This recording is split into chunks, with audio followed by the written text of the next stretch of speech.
Wow, lalaki tuyo mag-cash in gamit ang peke nga 10,000 pesos. Nabisto mayo lang suspect kag upod sini nagpalagyo sakay sa motor matapos na bulilyaso ang modus. Yaring balita nga aton gintutukan. Sa CCTV footage ini nga kuha sa isa ka establishmento sa Dalan Margarita, Barangay Villamonte, pasado alas 8 kagabi. Makita ang pagtransaksyon sa sining nga lalaki nga nakaduag blue nga t-shirt kag naka-helmet puti. Ang ituyo mag-cash in sa 10,000 pesos para sa digital wallet.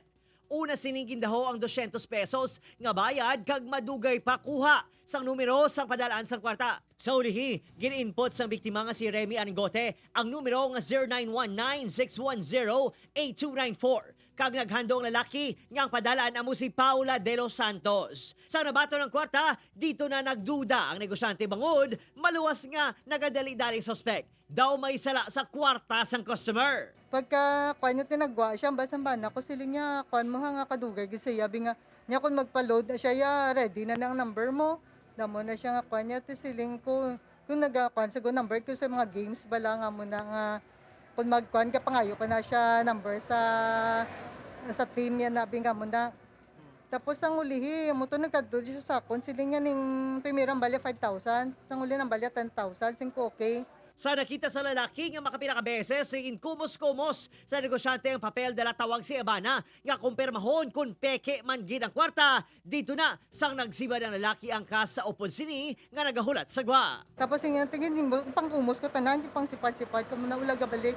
Tapos ang uli nga pagkita, yung nagakuan kami sa kwarta, dayon niya sa kasalakyan, kag maglakat sila nga daw sa motor. Hindi ning first time nga natabo kay Remy. Sang damlag lang, ginpalagyuhan man ini sa masobra 2,000 pesos sa kwarta sang isa ka babae nga nagpa-cash in sa iya. Bangon sa natabo, todo bantay karon ng mga kaiping sini nga balaligyan kag establishmento nga nagpa-cash in para sa digital money transactions. Duway namin kapakasyon yung kape na. Kagkisa pa unda ko ang kwarta, bitaw di may kapakasyon.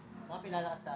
Do mga 5K mga muna, pero duway pa kami dyan, hindi pa sure bla. Sang damlag lang, pila ka reports sa nabaton sa Police Station 1 may angot naman sa paggamit sa peke nga kwarta sa downtown. Ilabi na, masakong plaza bangon sa liwat kapag pahamtang sang basar sa atubang sang simbahan. May mga tip naman kita nga paano ma-identify ang fake kag ang tuon nga kwarta.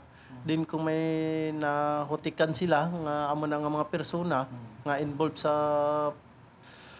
paggamit sang fake nga kwarta, i-report din sa amon kag para madakop namon kag mapasakaan sa nagakaigo nga kaso. Sa karon, ginatutukan sa kaprisan ang identity sang lalaki dala panawagan sa mga nabiktima pa sini nga magpasaka sang kaso agod matap na ang modus nila nga peke nga pagpa-cash in. Opod Kiril Casilio, Adrian Prietos, One Western Visayas.